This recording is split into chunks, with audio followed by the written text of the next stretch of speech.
Hello student, welcome to the Rajendra Samrat academy. अब 11th class का जो चैप्टर चल रहा था हमारा चैप्टर 2 स्वतंत्रता। फर्स्ट पार्ट वीडियो में हमने सकारात्मक एवं नकारात्मक स्वतंत्रता के पहले की सारी हेडिंग हमने कवर कर ली है।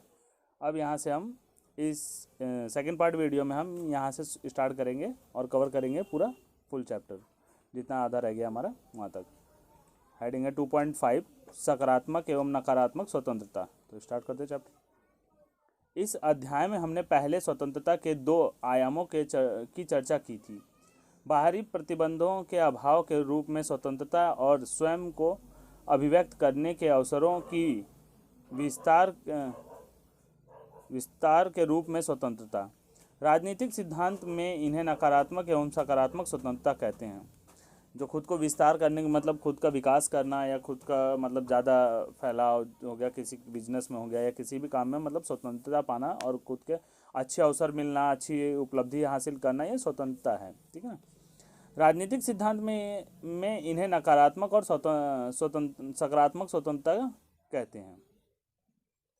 जैसे कि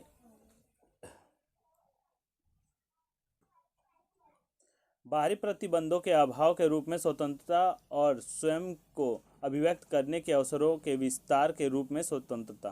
कह रहे हैं कि एक बाहरी प्रतिबंधों के रूप में स्वतंत्रता क्या आती है और स्वयं को विस्तार करने मतलब खुद की तरक्की करना, खुद को आगे बढ़ाने के रूप में अगर देखा जाए तो स्वतंत्रता किस रूप में होती है।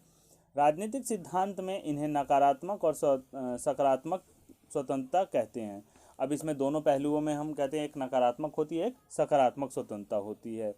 ठीक है। बाहर से जो किसी चीज़ का दबाव होता है उसे हम नकारात्मक कहेंगे, और जो अपना विस्तार करने के लिए होगी स्वतंत्रता उसे हम सकारात्मक स्वतंत्रता कहेंगे। नकारात्मक स्वतंत्रता इस क्षेत्र को पहचानने और बचाने का प्रयास करती है जिसमें व्यक्ति अनुल्लंघनीय हो, जैसे किसी चीज़ का वो उल्लंघन ना कर पाए, जिसमें वह जो होना, बनाना या करना चाहे हो सके, बन सके या कर सके, या ऐसा क्षेत्र होगा जिसमें किसी बाहरी सत्ता का हस्तक्षेप नहीं होगा।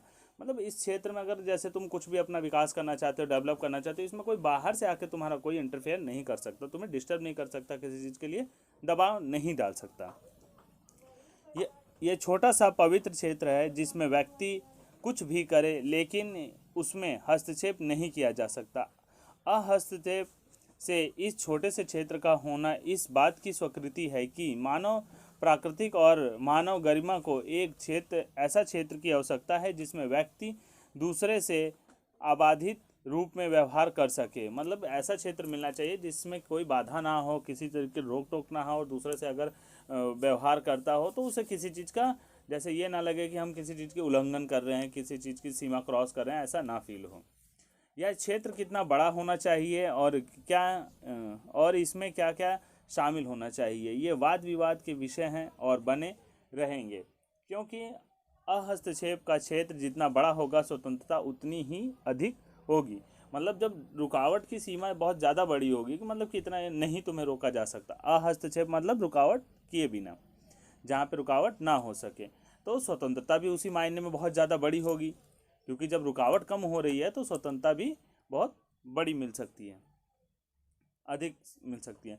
हमें जो मानने की ज़रूरत है वह यह है कि नकारात्मक स्वतंत्रता की परंपरा व्यक्ति के लिए एक ऐसे दायरे की बात करती है जो कि अनुल्लंघनीय है, मतलब उल्लंघन नहीं कर सकता। ठीक है ना, किसी चीज़ का उल्लंघन नहीं हो सकता, जिसमें व्यक्ति स्वयं को व्यक्त कर सके। ठीक, जैसे उसके लिए किसी चीज़ का ये ऐसा ना हो कि मतलब उल्लंघन करना पड़े। अगर यह क्षेत्र बहुत छोटा है तो मानव गरिमा में कटौती होती है।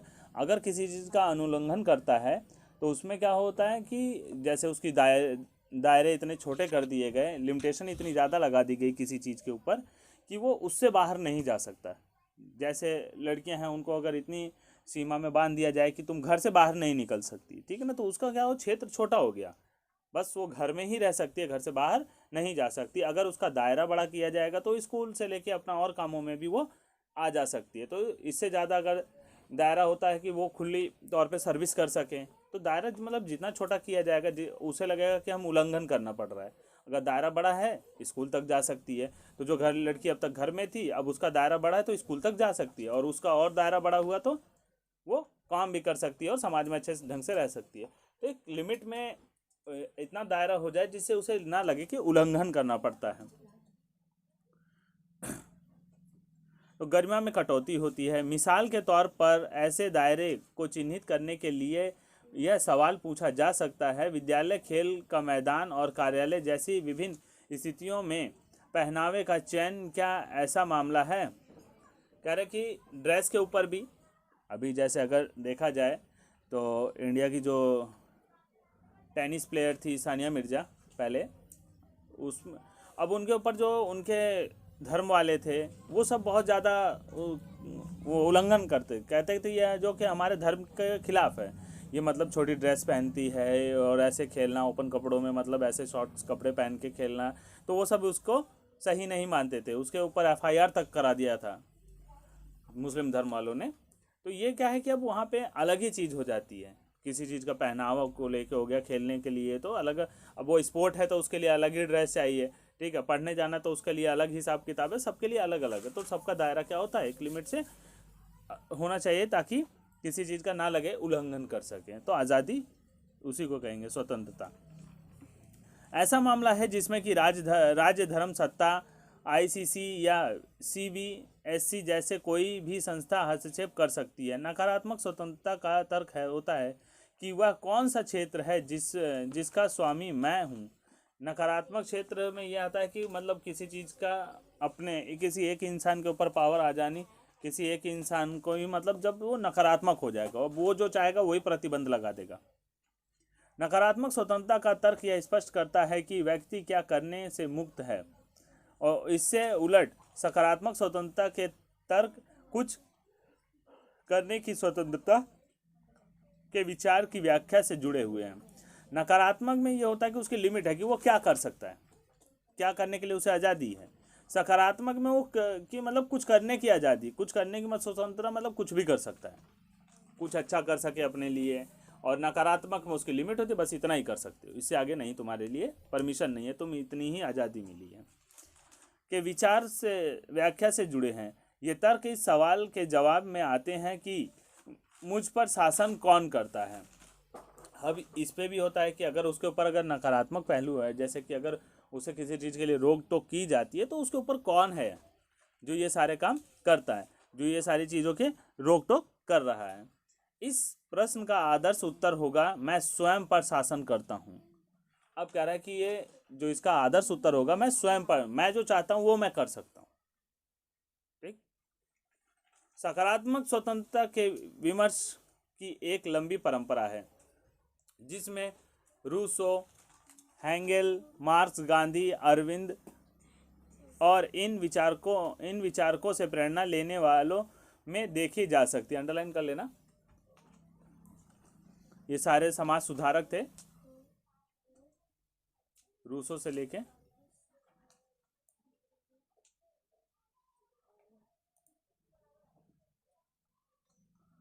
इस परंपरा का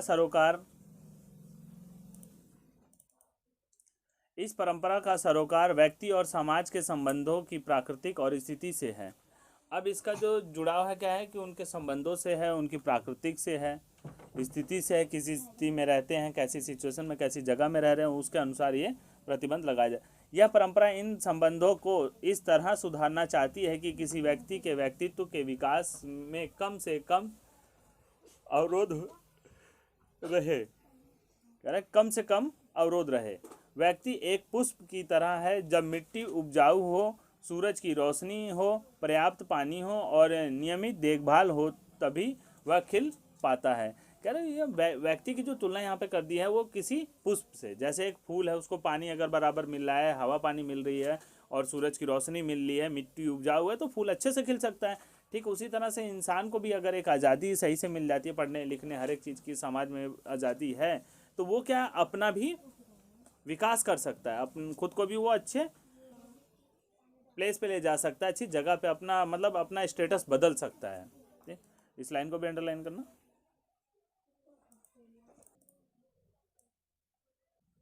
व्यक्ति को अपनी क्षमताओं का विकास करने के लिए भौतिक, राजनीतिक एवं सामाजिक जगत में समर्थकारी सकारात्मक स्थितियों का लाभ मिलना चाहिए। अब जो उसके सपोर्टिंग में हो, ऐसा भौतिक हो, चाहे राजनीतिक हो या सामाजिकगत हो, तो उसे सपोर्ट मिलना चाहिए, जिससे वो क्या कर सकेगा, अपना अच्छे से विकास कर पाएगा, अपनी स्थिति सुधार पाएगा।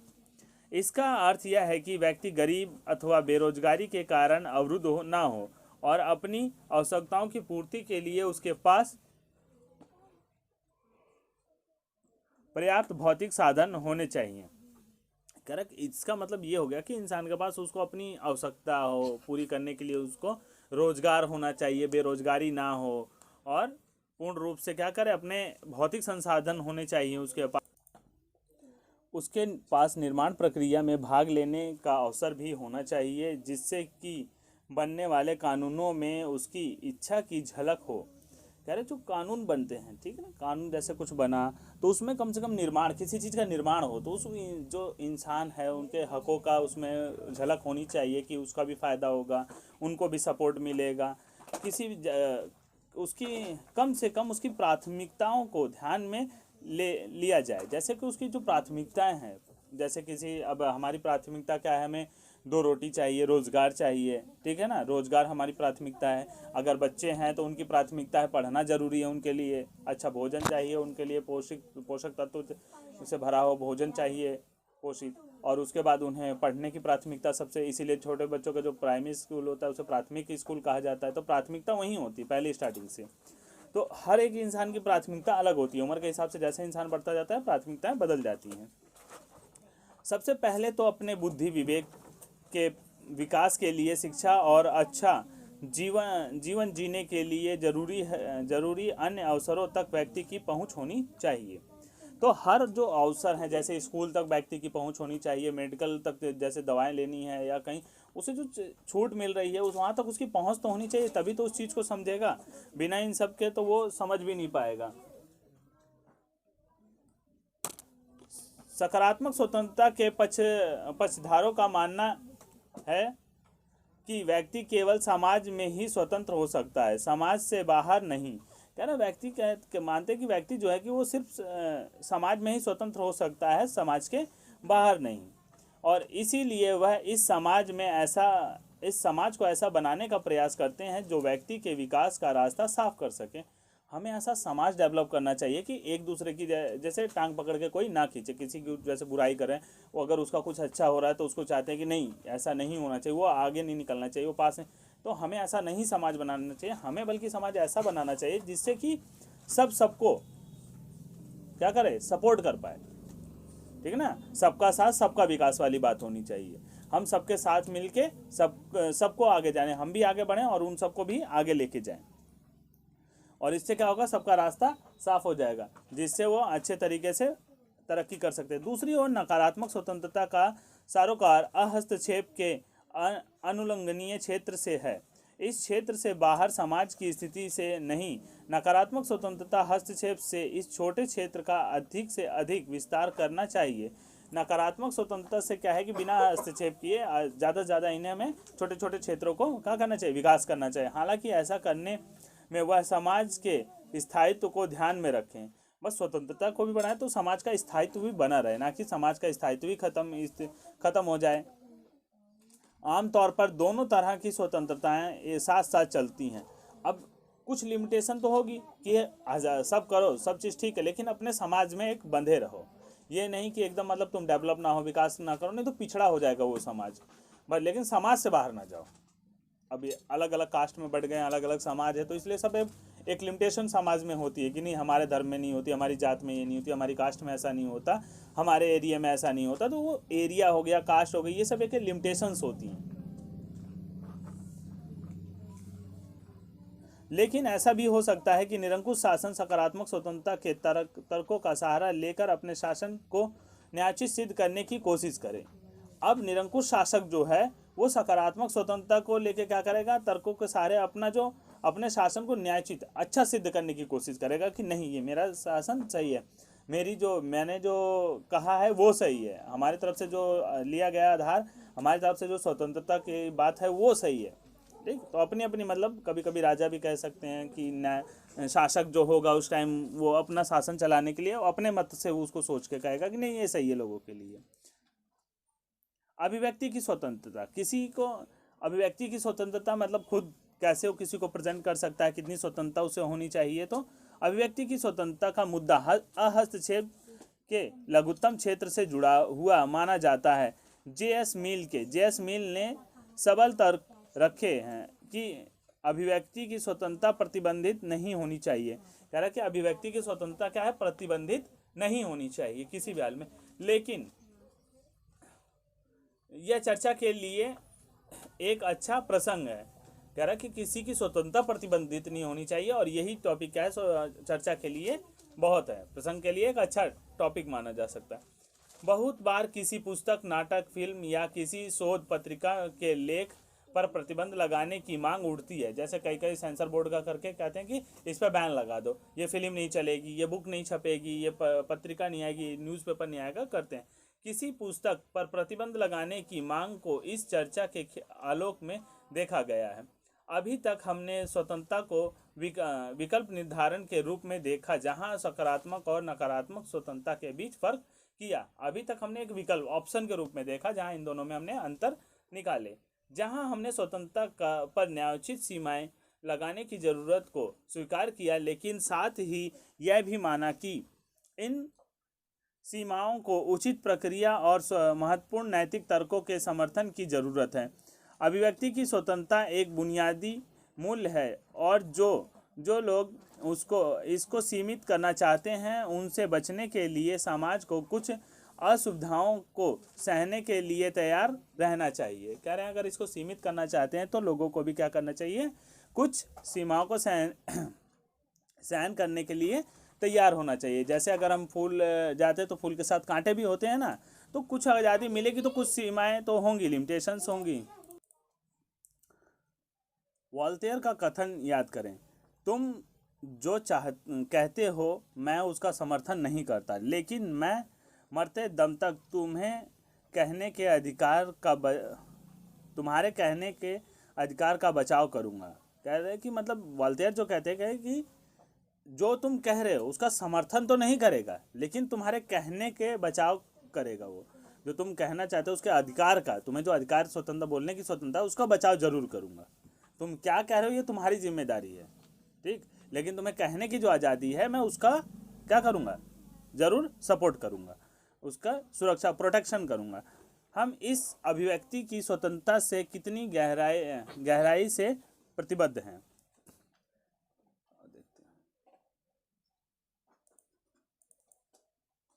कुछ वर्ष पहले एक फिल्म निर्माता दीपा मेहता काशी में विधवाओं पर एक फिल्म बनाना चाहती थी। यह फिल्म विधवाओं की व्यथा को खोजना चाहती थी, लेकिन राजनीति के एक हिस्से द्वारा इसका जबरदस्त विरोध हुआ।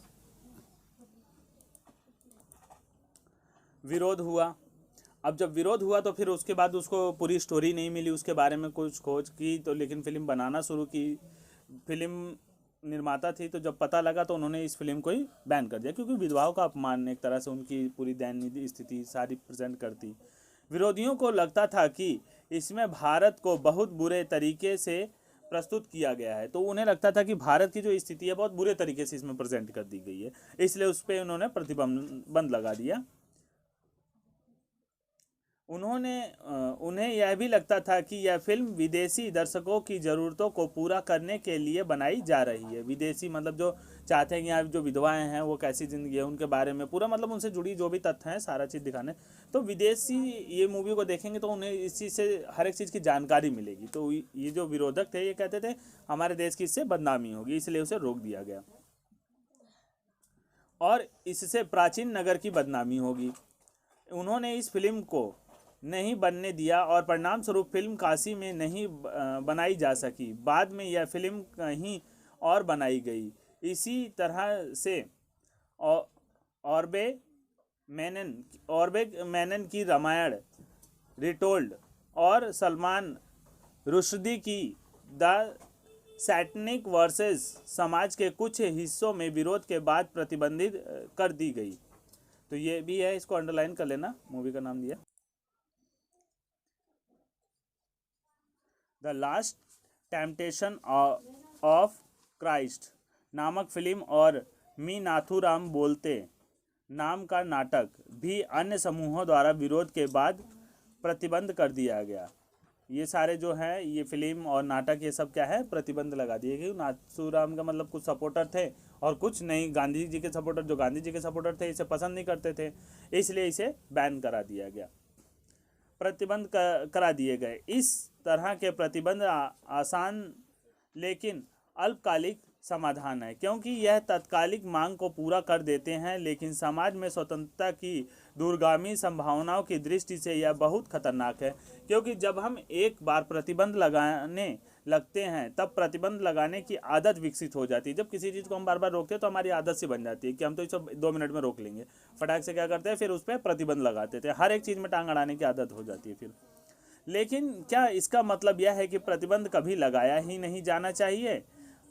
तो ऐसा भी नहीं है कि कभी लगाया ही नहीं जाना चाहिए, कहीं कहीं तो जरूर लगाना चाहिए, जो गलत हो रहा है उस पर प्रतिबंध लगाना जरूरी है। आखिरकार हम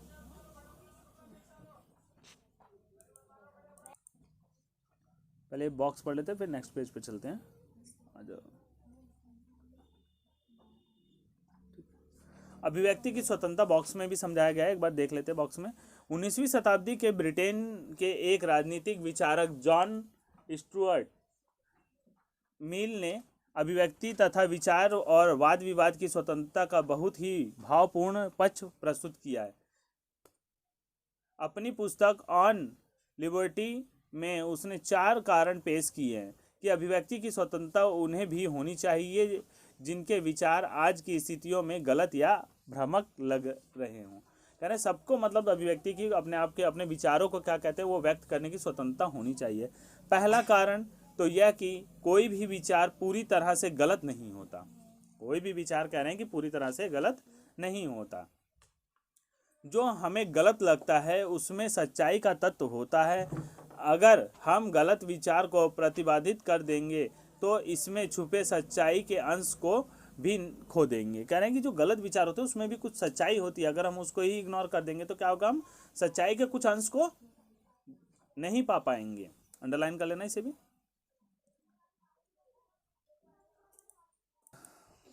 दूसरा कारण पहले कारण से जुड़ा है। सत्य स्वयं में उत्पन्न नहीं होता, सत्य विरोधी विचारों के टकराव से पैदा होता है। जो विचार आज गलत प्रतीत होता है वह सही तरह के विचार के उदय में बहुमूल्य हो सकता है।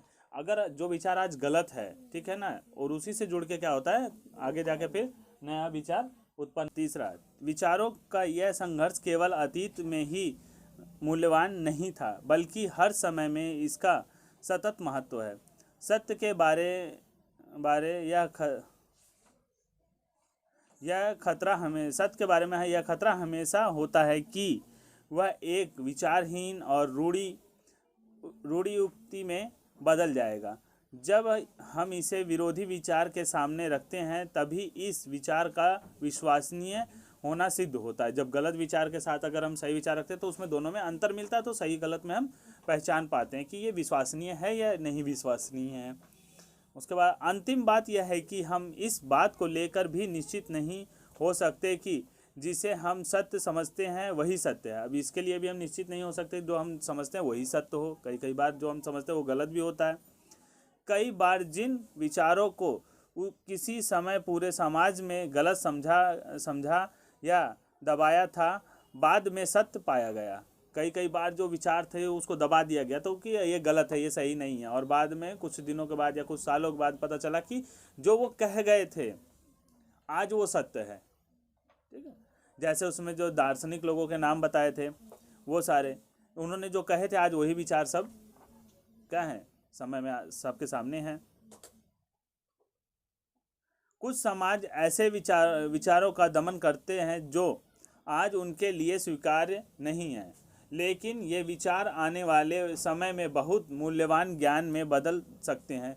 दमनकारी समाज ऐसे संभावनाशील ज्ञान के लाभों से वंचित रह जाते हैं। जो दमनकारी जो समाज होते हैं वो ऐसी भावनाओं क्या होते हैं विचारों से वंचित रह जाते हैं। इसे जो विचार होते हैं उनके लाभ से वो वंचित हो जाते हैं। वो क्योंकि दमन, हर एक चीज़ का दमन करने की कोशिश करते हैं, तो उनके अंदर ये विचार होता ही नहीं, हर चीज़ के लिए रुकावट करना ही चाहते हैं वो।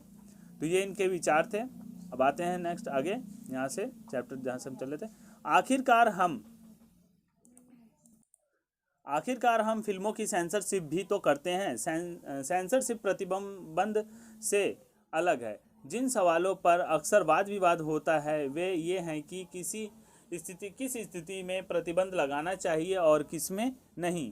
क्या प्रतिबंध कभी नहीं लगाए जाने चाहिए? कह रहा है कि क्या कभी प्रतिबंध लगाना चाहिए या नहीं। हाँ, तो प्रतिबंध लगाना चाहिए जिसमें लगे कि ये चीज़ सही नहीं है, किसी समाज की उसके खिलाफ विरुद्ध है, या उसकी कहते हैं कि उसके शान के खिलाफ है, या उसकी मतलब अवहेलना हो सकती है, तो उस टाइम में हम प्रतिबंध लगा सकते हैं। इसी से जुड़ी दिलचस्प बात है कि इंग्लैंड में जो भी राज परिवार के लिए काम करता है वह राजमहल की आंतरिक बातों के बारे में ना लिखने के लिए एक समझौते से बाध्य होता है। जो राज परिवार की जो राजमहल में रहते हैं ना इंग्लैंड में, वो उनके खिलाफ कोई बात नहीं लिख सकते। जो भी बात होगी उनके वाहवाही में लिखा जाता है। अगर ऐसा कोई व्यक्ति राजमहल की नौकरी छोड़ने के बाद राजमहल की राजनीति के बारे में कोई साक्षरता देना चाहे, लेख या पुस्तक लिखना चाहे, तो वो ऐसा नहीं कर सकता। क्या यह अभिव्यक्ति की स्वतंत्रता पर अन्यायपूर्ण प्रतिबंध है? कह रहे हैं कि मतलब जब तक वहाँ इंग्लैंड राजमहल में नौकरी करेगा तब तक तो ठीक है, बैन लगा हुआ है, लेकिन जब वो नौकरी छोड़ देगा उसके बाद भी नहीं कर सकता। वो इतना ज़्यादा प्रतिबंध होता है, किसी चीज़ की नौकरी छोड़ने के बाद भी वो उसके खिलाफ नहीं बोल सकता, ना ही लिख सकता है। तो ये अभिव्यक्ति पे क्या है, एक तरह से दबाव है। अलग अलग तरह की सीमाएं वजूद में हैं और वे हम पर भी विभिन्न स्थितियों में लागू होती है। इन प्रतिबंधों के बारे में सोचते समय हमें यह महसूस करने की ज़रूरत है कि जब ये प्रतिबंध किसी संगठित सामाजिक, धार्मिक या सांस्कृतिक सत्ता या राज्य की शक्ति के बल पर लगाए जाते हैं, तब ये हमारी स्वतंत्रता की कटौती इस प्रकार करते हैं। आज जब धार्मिक और सांस्कृतिक या सामाजिक तौर पे अगर प्रतिबंध लगाए जाते हैं, तो ये हमारी जो स्वतंत्रता की कटौती करते हैं कि उनके खिलाफ लड़ना मुश्किल हो जाता है। हालांकि यदि हम स्वेच्छा पूर्वक या अपने लक्ष्य को, आकांक्षाओं को पाने के लिए कुछ प्रतिबंधों को स्वीकार करते हैं, तो हमारी स्वतंत्रता उस प्रकार से सीमित नहीं होती। अगर हमें किन्हीं स्थितियों को स्वीकार करने के लिए बाध्य नहीं किया जा रहा, तब हम नहीं कह सकते कि हमारी स्वतंत्रता की कटौती की जा रही है। जैसे कुछ चीज़ के लिए अगर हमें नहीं बाध्य किया जा रहा, नहीं तुम्हें ये मानना ही है, नहीं ये मानो, नहीं तुम अपने मर्जी से ये नहीं कर सकते, तुम यहाँ पूजा करो, मंदिर में नहीं मस्जिद में जाओ, गिरजाघर में जाओ, या वहाँ जाओ, मक्का जाओ या मदीने, कहीं पे भी मतलब अगर बाध्य नहीं किया जा रहा, तो तुम्हारी आज़ादी में कोई, स्वतंत्रता में कोई कटौती नहीं की जा रही है। तुम अपने मर्जी से चाहे जो कर सकते हो। हमने यह कहते हुए शुरुआत की थी कि स्वतंत्रता बाहरी प्रतिबंधों का अभाव है। अब हम यह महसूस कर चुके हैं कि स्वतंत्रता हमारे विकल्प चुनने के सामर्थ्य और क्षमताओं में छुपी होती है, और जब हम विकल्प चुनते हैं तो हमें अपने कार्यों और अपने परिणामों की जिम्मेदारी भी स्वीकार करनी चाहिए। जैसे जब हम कोई विकल्प चुनते हैं तो इसमें हमें विकल्प के साथ साथ क्या करना चाहिए, अपने कार्य और अपने प्रतिबंधों का भी चयन करना चाहिए। इसीलिए स्वतंत्रता के अधिकार पक्षधर लोग मानते हैं कि बच्चों को माता पिता की देखभाल में रखना चाहिए। जो पक्षधर हैं स्वतंत्रता के, वो मानते हैं कि बच्चों को माता पिता की देखभाल में रहना चाहिए। निर्णय लेने, उपलब्ध विकल्पों की विवेकपूर्ण जांचने और अपने कार्यों की जिम्मेदारी अपने कंधों पर लेने की हमारी क्षमता का जितना विकास शिक्षा और निर्णय निर्माण के परिष्कार से होता है, उतनी ही ज़रूरत इसको राज्य और समाज की सत्ता को सीमित करके पालने पोसने की है। कह रहे जैसे शिक्षा ग्रहण करने से हमें जितना मतलब ज्ञान मिलता है और सारी चीज़ हमें हासिल होती है, ऐसा ही क्या है समाज को भी एक सीमा में, लिमिट में रख के क्या करना चाहिए, पालना पोसना चाहिए, ताकि उसको एक सही तरीके से विकास मिल सके और लिमिटेशन भी सही हो, ताकि उसके विरुद्ध किसी दूसरे की हानि ना हो। अभी तक यही है। तो अब चैप्टर, इसमें दोनों बाहरी और आंतरिक मतलब अभिव्यक्ति की स्वतंत्रता और बाहरी प्रतिबंध दोनों के बारे में बता दिया है। ठीक, हमें लगता है कि पूरा आ गया होगा समझ में। ओके, वीडियो को लाइक और शेयर ज़रूर करें, नए हो तो चैनल को सब्सक्राइब ज़रूर करें। Okay, thank you student.